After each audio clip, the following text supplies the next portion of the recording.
আসসালামু আলাইকুম রাহমাতুল্লাহ। টি ইসলামিক লাইভ চ্যানেলে আপনাদের স্বাগতম।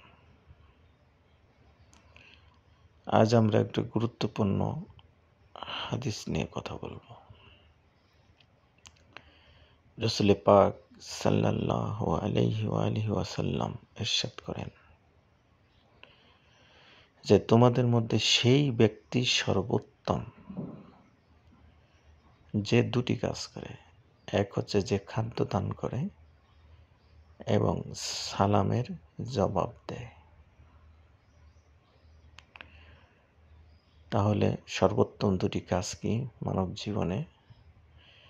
যে মানুষকে খাদ্য দান করা, অভাবী মিসকিন গরিব দুঃখীকে খাদ্য দান করা।